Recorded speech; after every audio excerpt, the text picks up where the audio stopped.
Hello, hello, hello, hello. We're going to let some people come in tonight. Tonight, we are going to start our conversation. We have a lot of frustrated parents that are out here sending me messages all week. I want to say hello to everybody I saw at Showball in Boston. Want to say hello to everybody I ran into in Texas. Tonight, we're going to talk about college baseball recruiting realities for high school athletes and players. Before I get started, I want to ask each and every one of you that find your way to the video, please do two things. Please just hit the subscribe button. That's free. Trying to get over 25,000 subscribers now, and I appreciate everybody that has subscribed previously. Also, engage with the video. Give me your favorite athlete. Say hello. Give me a thumbs up. Thumbs up is free. Just hit that thumbs up. Even if you don't like it and you want to go thumbs down, just engage with the video. That is going to help with regard to pushing out the content. Next, I want to I'm super excited about this. We're going to be doing monthly content, meaning every single month, we're going to be talking to infield coaches, hitting coaches, catching coaches, outfield, pitching instructors, nutritionists, mental performance, obviously strength training. All that is going to be part of our membership, along with our coaches' corners. And boy, have we had some great discussion with college coaches. I just got back from Showball, talked with a whole bunch of great coaches. And it's just tremendous insight. It's just tremendous energy and insight and information from college coaches that is current, that is up to date, that is now. And that's part of my discussion here tonight. I'm going to put my spectacles on. JD, did you make it to Houston? Yes, I did. I went to Cinnamon Shores.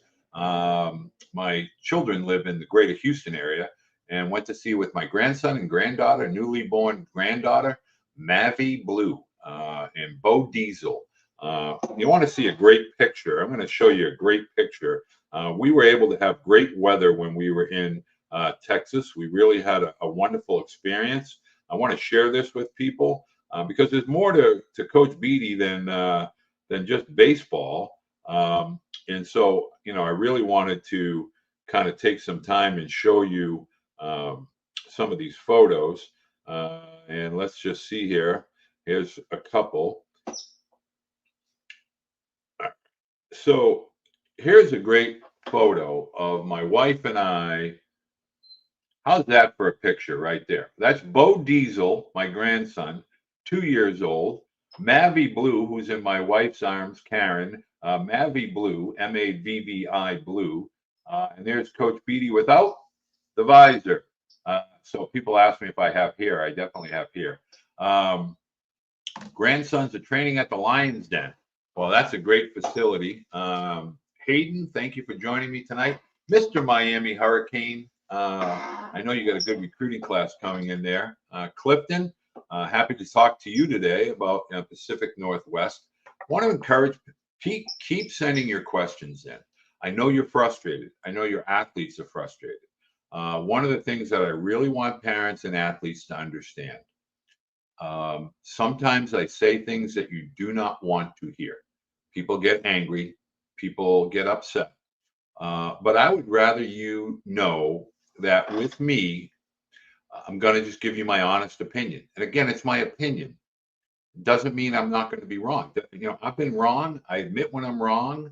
It's part of being a human. But I don't sit in the middle of the fence. I don't straddle the fence because, as my dad used to say, that's going to leave a mark. If you straddle the fence, that's going to leave a mark. So I try to be on one side or the other. And tonight we're going to talk about the frustration. We're going to talk about the realities, and we're going to talk about a plan. Because I really think Michael down in Jupiter, Florida, Michael Brooks, elite athlete, coach, from your conversation with coaches, how many spots are you expecting schools to take in the 27 class? Do you think it will be closer to 4 to 8 players instead of the old days? All right, let's start there. Again, this particular question comes in from a Miami Hurricanes fan, the 305, as Michael Irvin refers to it. Let's talk about recruiting in high school athletes. And I really want athletes, student athletes, to understand this is not negative. In fact, there's a really elite silver lining, but we have to prepare. We have to prepare a heck of a lot earlier. Um, and I'm going to start with the old narrative, what I call the vortex. The vortex in the narrative that more is better. More games, more tournaments, more showcases, more lessons. More is not better. I don't think it was ever better, but now in today's world, more is not better. So we're going to start there, parents. Um, we're going to start with athletes. Recruiting high school athletes. It used to be an average college recruiting class, and I'm talking every level of college baseball. The foundation of recruiting classes was always high school athletes, JUCO graduates or JUCO transfers, and then maybe the occasional transfer because there was a lot of restrictions. You couldn't transfer laterally. Well, now the inverse or the reverse is beginning to happen. It's the portal, it's the JUCO, and the high school athlete. So the conventional high school recruiting class is going to go from that, let's call it 8 to 12, maybe 15. My sons, when they went, like when Tyler was at Vanderbilt in 2011, his incoming class, which was the #1 recruiting class in the country, was 14. Those days are pretty much over. And oh, by the way, they're not coming back. Some schools will still maintain that 4 to 8 window, but I think the vast majority of college programs, and this goes for all colleges, NAIA, NCAA, NJCAA, the California JUCO, which again is a different animal. I think the high school athletes are going to play in that 3 to 5 for the Division I windows. A lot of the NAIA, NJCAA, and NCAA Division I probably going to be in that 3 to 5 high school athletes, and they have to be elite. They have to have the tools. So what I want to get established right out of the gate is we have nobody to blame. The travel ball teams are not to blame. The Major League Baseball is not to blame. College baseball is not to blame. This is simply a condensing of within an industry that is trying to eliminate the clutter and make a more efficient, streamlined business, because again, that's what it is. And so high school athletes, and I'm going to really say middle school, you really have to start in middle school. A lot of families that I've worked with over the last few years have begun starting at the middle school level. And I think that is where this needs to start. So regardless of where you are in the process, if you're in high school or middle school, let's create this plan together. First and foremost, as I state every single day, you need somebody that gives you an honest evaluation, an honest critique of where your athlete's skill sets are. And at that point, you need the athlete and the family has to take accountability for the development of the student athlete. Don't leave it to a travel ball team. Don't leave it to an instructor. Don't leave it in the hands of other people. Because when push comes to shove, when your athletes are asked to compete, the travel coaches, the instructors, the high school coaches, they're not there. It's your athlete versus another athlete. And the college coaches are evaluating the athlete, not the instructors, not the coaches, not the ancillary people within your student athletes community. They're evaluating the athlete in all aspects of the athlete, how they communicate, what's the body language, what's the physicality, what's the skill set, what's the mental toughness, things that we've talked about, resiliency. So it really starts, our plan has to begin with that evaluation, and then from there, the creation of the plan. More is not better. That's the emphasis on today's title. More is not better. We cannot continue to think or be told playing more games makes you a better player. Taking more lessons makes you a better player. you have to have an understanding of where your skill sets are and where they need to be in order to be that athlete. And we have to start listening to the college coaches. Boy, oh boy, these college coaches are coming right out and telling us directly. And I've talked to, in Boston, I probably talked to 50 or 60. When I was traveling, I probably talked to another 20, doing some podcasts and so forth. And almost to a man, coaches know, okay, roster cap, going to start to spread out and disperse, level out the playing field, meaning better athletes that used to be stashed on redshirt years and kind of, in the shadows of an injury at the higher level programs now have to be kind of released back into the community pool, for lack of a better term. And now they're going to Division II, Division III, to the lower level Division I schools. And there's more parity. Arkansas Pine Bluff, Murray State, Wright State, Coastal Carolina, which I don't believe Coastal Carolina is in that fit with regard to being a mid-major. But my point is, high school athletes, what are we doing to truly be ready to be prepared to be a college student athlete? We as parents, we as adults need to stop comparing our athletes with other high school athletes.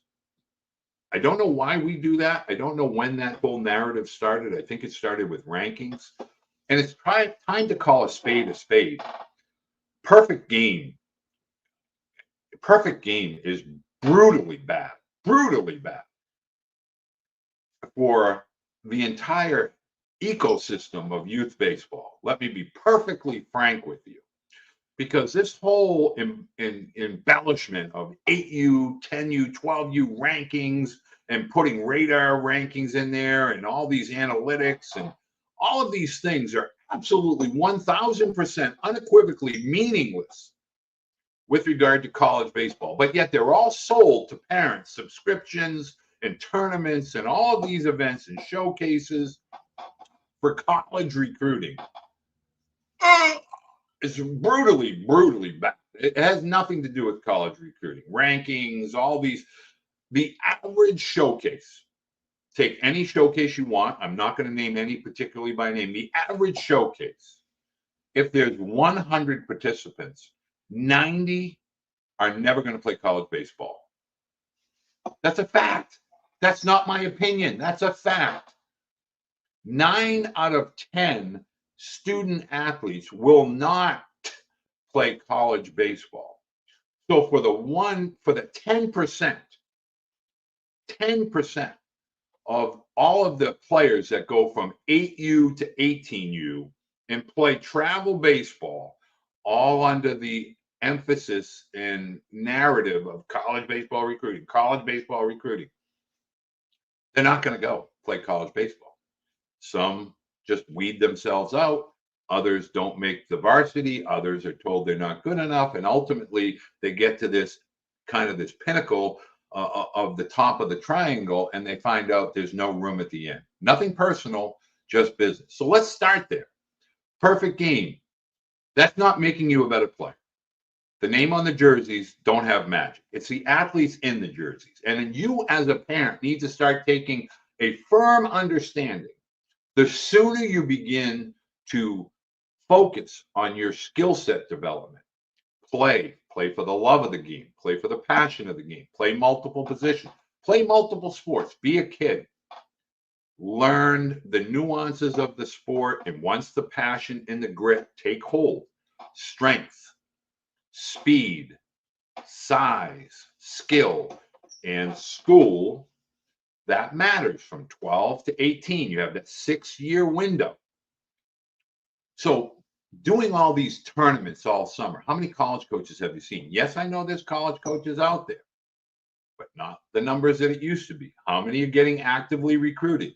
Are you going to the fields in Perfect Game in Georgia and you're playing at a high school field? I live this life. I know what this life is like.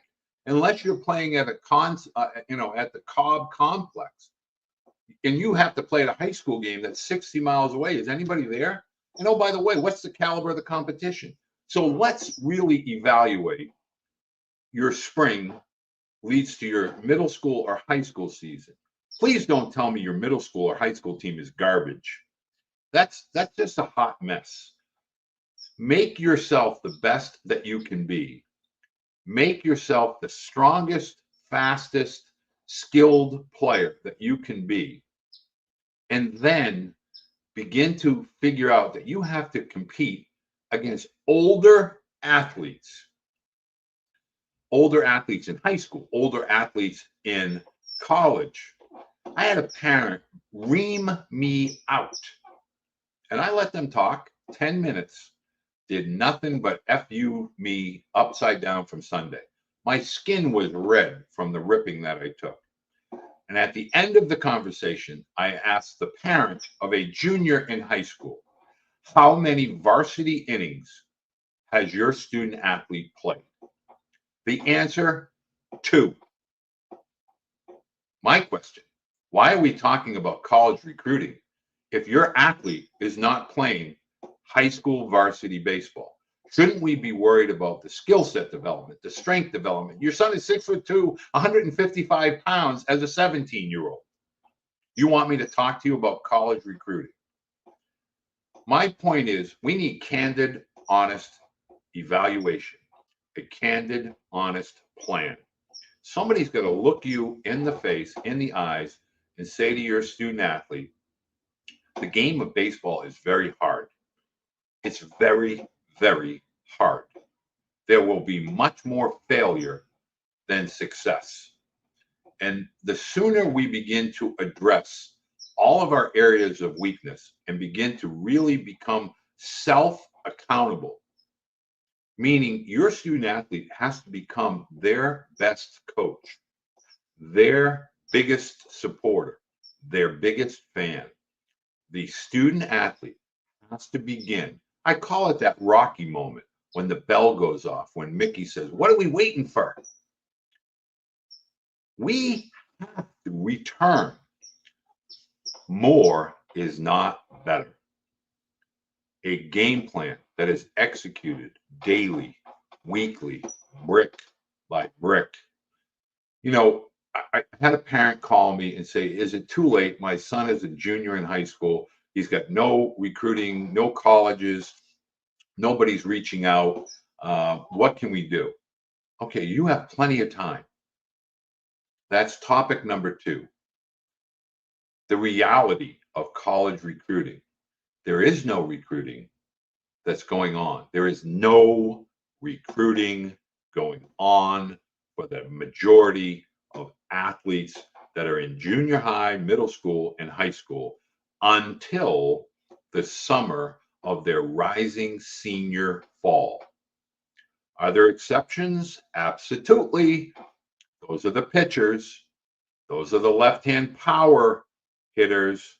And those are the elite shortstops. Everybody else, let's look at the Major League Draft in 2025. Go to any software, Major League Draft Tracker. Look at the majority of players that were drafted. What positions did they play? They were pitchers and shortstops. Bing! If those are the guys that are being drafted by Major League Baseball, those are the guys that college coaches are looking to replace. One could make a concerted kind of connection. Now coaches are not only recruiting just all shortstops, they're also recruiting just center fielders, and they're moving the slowest center fielder to left field or the strongest arm center fielder to right field, shortstops. I had a coach tell me today, if you come to our camp or we go to watch you play, we want to see you be at shortstop, third baseman, second base. So if you come into our program as a shortstop, you better be ready to play third and second, because an infielder is an infielder is an infielder. So my point to you is, Major League Baseball, they take out players. College coaches have to replace those players. High school travel ball is trying to get players in, but you know, with the cap at 34 Division I, 36 Division II, probably 40 to 45 Division III. So we have to begin to plan accordingly. And that is really the message that I want to get out here today. Okay, let's go back here. I'm going to go back. A lot of questions. Let's see. Jim Gorman. Have an opinion on Kentucky's decision to spend 45% on their basketball team. So I'm going to touch on that a little bit later, Jim, but that's a good question. I'm going to get there. Hayden, how do we weed the 2 to 3 camp invites per week? How much?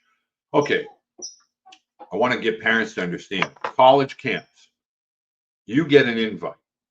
Let's just talk about this universally. I'm not talking about the elite tier 1 that we've talked about in the past. You get a college invite. You have to ask yourself as a parent 2 questions.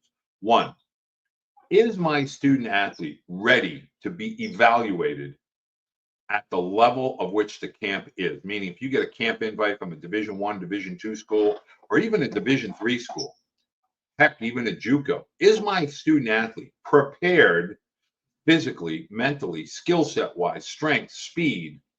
Is there a tool that they currently possess that is going to stand out at that camp? Question 2, can I use this camp as an introduction to prepare my student athlete for what it's going to look like in another year or 2 with regard to evaluation, instruction? So there's 2 ways to look at a camp. 1, you want to go to that camp just as a learning experience for you as a family, for you as an athlete, to kind of see, okay, this is what it's like. This is what the coaches, how the coaches talk, how the coaches instruct. I kind of can get a self-evaluation based on other participants in the camp. Am I better than? Am I weaker than? Am I taller? Am I shorter? Am I slower? That's one way to look at it. The next way to look at camps is, do you feel that your student athlete, or does your student athlete truly feel that they have the skill sets to participate at that level of college baseball? You have to know that, because otherwise you're just going around donating money to college camp after college camp. So you're either using it as a learning experience and you're paying for that experience, similar to going to Disney or any other, experience of having fun and enjoyment, a recreational activity where you're learning and experiencing what college camps and how they teach and instruct. Or do you really feel that your athlete can play at this level? I can honestly tell you, and I'm just speaking in general terms with regard to casual conversations with college coaches, strictly casual opinions. The vast majority of participants, within a college showcase or camp, they're never going to play at that level. And a lot of it has to do with foot speed, strength or physicality, skill set. You're watching a short. I had a conversation with the parent. The young man that was there at the camp was a shortstop. And every ball that was thrown was coming this direction, from his hand down to the first baseman. And after the 4th or 5th throw, the parent turns to me and says, well, what do you think? I said, I just want to give you on an initial observation, because I don't know enough about your student athlete yet. But an initial observation is they don't have the arm strength. The ball doesn't have carry. Another conversation with the college coach is, when we are out evaluating, you got to show it off. Don't conserve. Like if it's in and out and we're hitting ground balls to you, or you're at a high school game or a travel ball game that's carrying and conducting an in and out, I may not see you get a ground ball to you if you're a shortstop or third baseman. I could be there for all 7 innings, you never get a ground ball. We can't control that. So in between innings or in and out, you got to show me what your arm strength looks like. The other thing they said, which was really interesting, and this came from JMU coach Tanner Bianchi, and he said to me, if I go to watch a guy hit and he hits 3 balls on the screws right to the center fielder, and he just casually jogs to first, one, yeah, I was able to see the hit tool, but I didn't get to see the foot speed. You got to understand, these guys want to see your top end speed. They want to see foot speed. So run through the bag. Everybody in the ballpark knows that you lined out. You're frustrated, but for the love of goodness, if you're trying to be evaluated, run through the gosh darn bag like your pants are on fire or you're being attacked by a pit bull. If you're a catcher in between innings, somebody may not steal on you the whole game. The only way these guys behind can get an accurate pop time is if you show it off in between innings. If you're at a showcase, get ready to show off that arm. Let it go. Don't worry about where it goes. Just get rid of it. Get rid of it like it's a hot potato.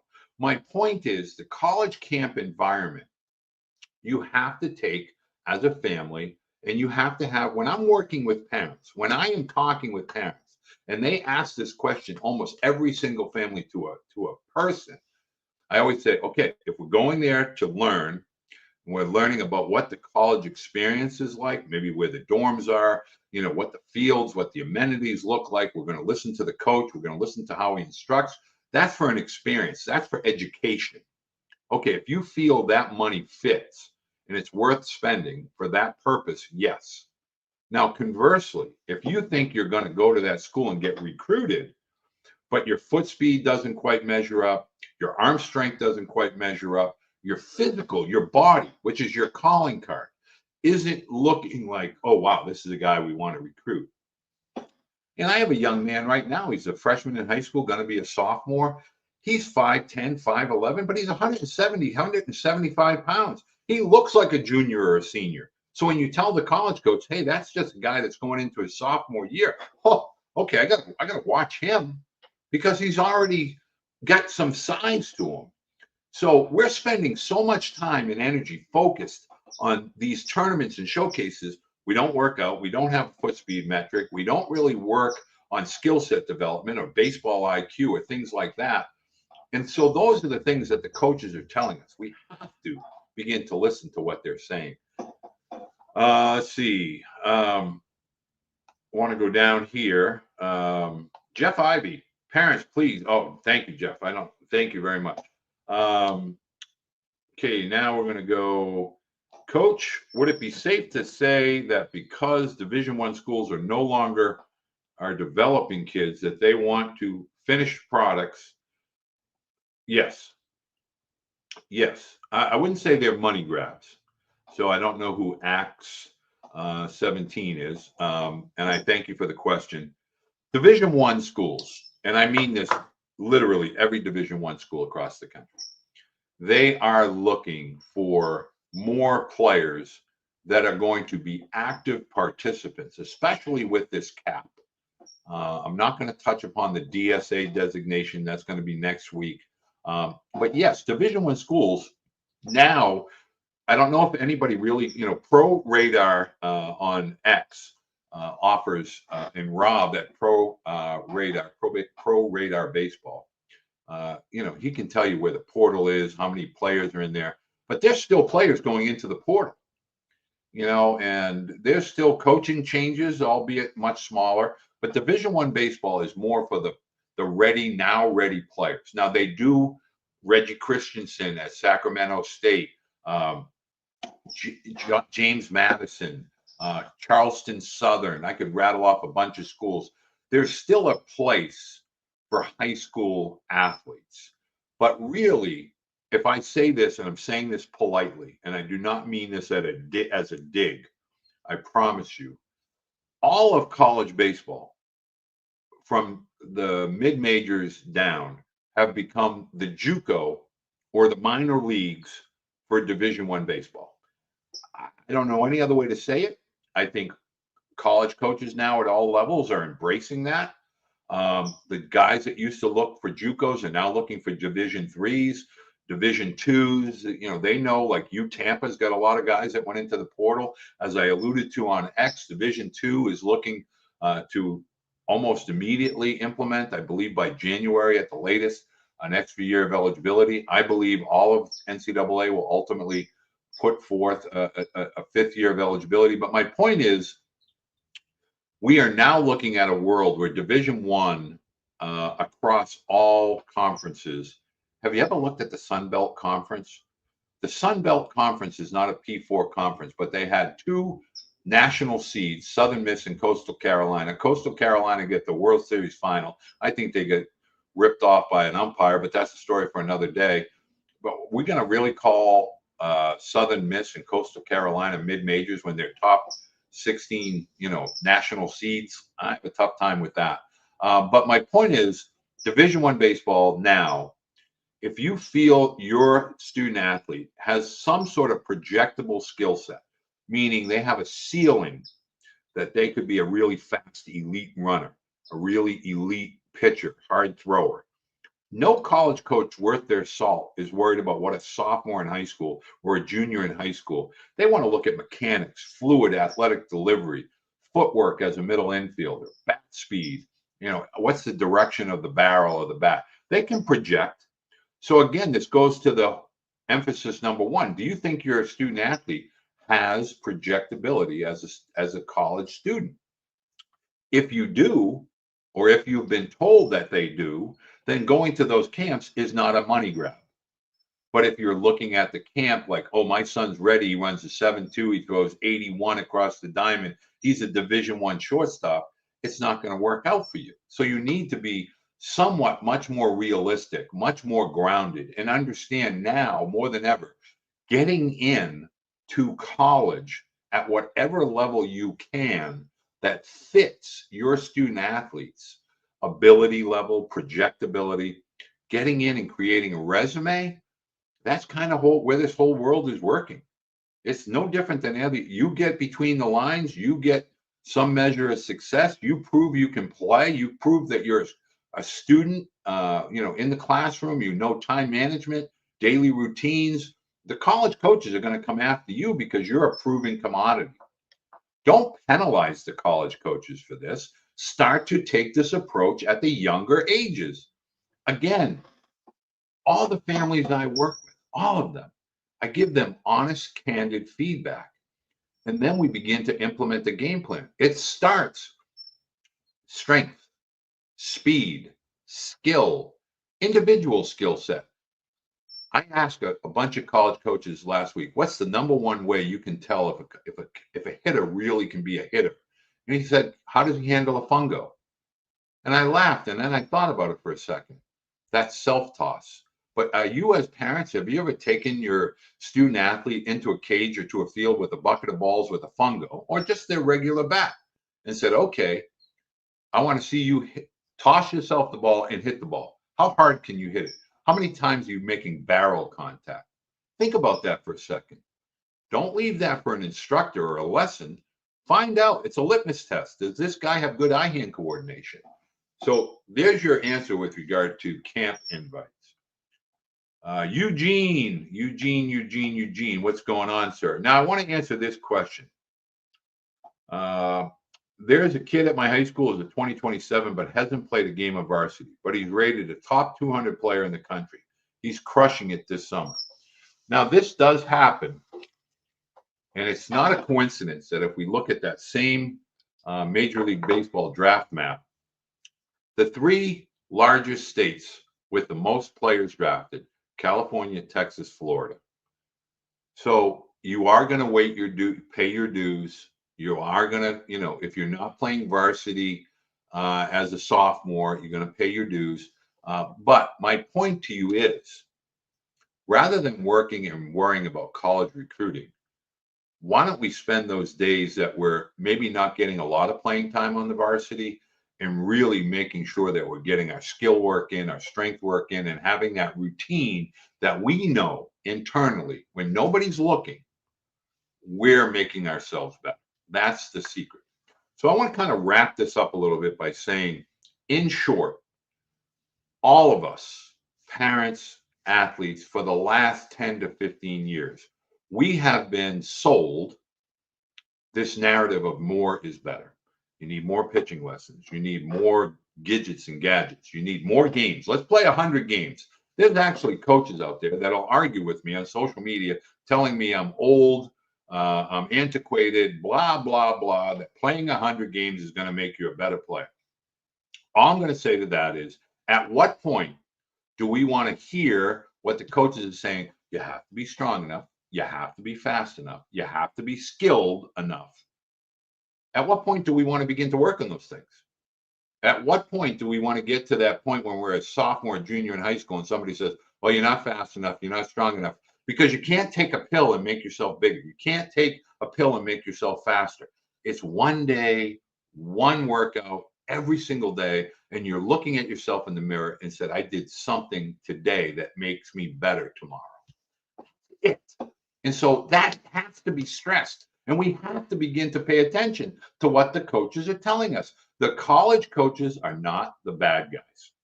College coaches, I'm tired of hearing high school coaches, parents, oh, the college coaches, they no longer listen to us. Yes, they do.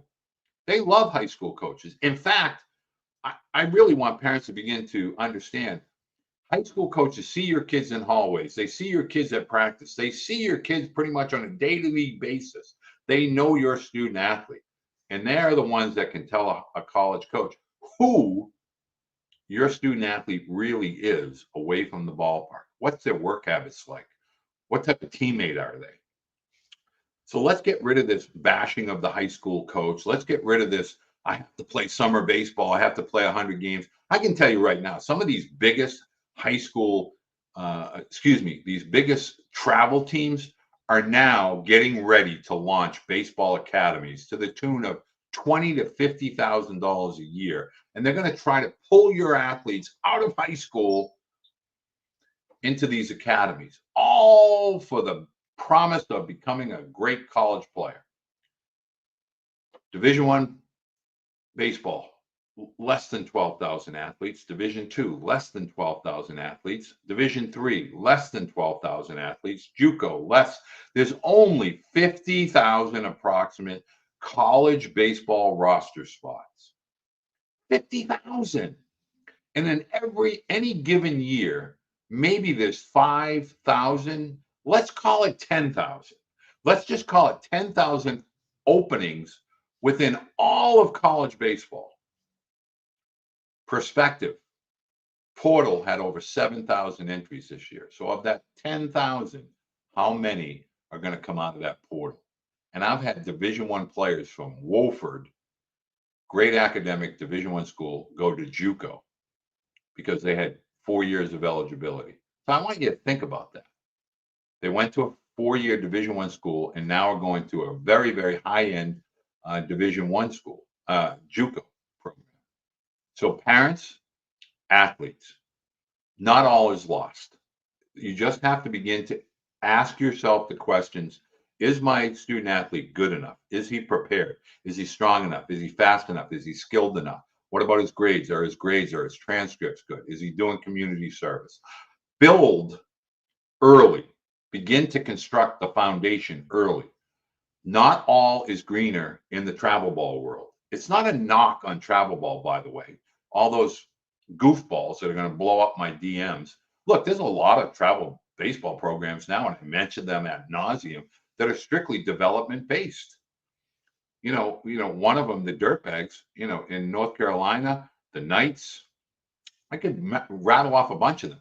They're development focused, meaning they're not going to play at these tournaments in perfect game. They're really focused on going to college fields and competing against similar caliber skilled players and really allowing their athletes to see what it's like as a college player with regard to strength and conditioning on a daily basis, footwork, speed work, skill work, all of that. And by the way, we're going to play some games, just like a fall season in college or even a spring season in college. So I want to thank everybody that took the time to watch. I really want to encourage everybody before you leave, if you've made it this far, for the love of goodness, for the love of baseball, hit the subscribe button, but just hit the thumbs up. I need a video that gets like 500 thumbs up. It's not that hard. You just go down to the bottom. If you're watching on X, go over to YouTube, find Coach Beede, hit the thumbs up. Hit the thumbs up, for gosh darn sake. Leave me your favorite baseball player of all time. Mine is Carlton Fisk. I've said that over and over again. Number 27. He'll never be 72 to me. Leave me your favorite baseball player. Tell me where you're from. Say hello. Don't be afraid to send me an email, walter@coachbeede.com. And if you really want true recruiting experience, evaluation, stream call, one-on-one stream call, my books, all the Coach's Corner content, all the content from the infield coaches, catching coaches, mental performance, strength coaches, Cressy, Ben Fairchild, Moffitt, all those guys, mental performance, Tamara Seaman, all that is included in the membership. And you get direct access to me, and we construct a game plan. Simple as that. $20 a month, not $10,000, not $7,500, $20 a month. It's a simple membership, and I communicate with parents all the time. So please spread the word. Share this video. If you could share this video, I would really be great. Thoughts on JUCO versus D3, reserving a year of eligibility. That is not the case. Steel City, that is not the case. JUCO and D3 are using the same eligibility. There is no, I want to emphasize this on the way out, don't fall for the false BS narrative. If you go to JUCO, it's one of your years of eligibility. One guy at Vanderbilt in football got an extra year, and so that has been kind of allowed to stay the course for that particular calendar year. If you were a JUCO player between 21 and 25 and you found yourself to be a senior this past spring, you got an additional year of eligibility. But going forward, as we sit here today, JUCO, 2 years of eligibility. They do red shirts there, so you get 3 years for 2 years of athletic eligibility. NCAA, NAIA, you have 4 years of eligibility. If you have 2 at JUCO, you only have 2 at the NAIA and NCAA 4-year schools. I believe they're going to go to a 5th year that has not been put into place yet. So I want you to understand, Mr. Steel City, if your student athlete is very, very good, either D3 or JUCO is going to work for you. Alvin Lee, thank you very much. I love Derek Jeter. I particularly love that he got a standing ovation at Fenway in his last game. Thank you. And Tony Gwynn, I can't argue with that. One of the best conversations I ever had in my life was in Williamsport Junior Little League World Series, was with Harold Reynolds and Tony Gwynn, who did not know me from Adam. I was just a dad taking my sons to the Little League World Series. And Tony Gwynn talked hitting for 20 minutes. And all I can tell you is everything that man said is just ingrained into my soul. There wasn't a better human being, a more gregarious, knowledgeable, passionate man about the topic of hitting than Tony Gwynn. Maybe Ted Williams, but I think Tony Gwynn definitely loved talking about hitting. Folks, thank you very much. Please spread the word. Coach Beede, every Tuesday night, we're going to do this live Q&A. I want you to look on the members section. I have some great content going in there from Tamara Seaman, Trent Mongero, with regard to infield play. We have the Lions Den, Tyler Beede, Matt Tabor talking pitching. We're going to have Rick Staubauer that's going to be talking catching. Eric Cressy and Ben Fairchild talking strength, nutrition, all things related to the development of baseball. Thank you and have a great week in baseball.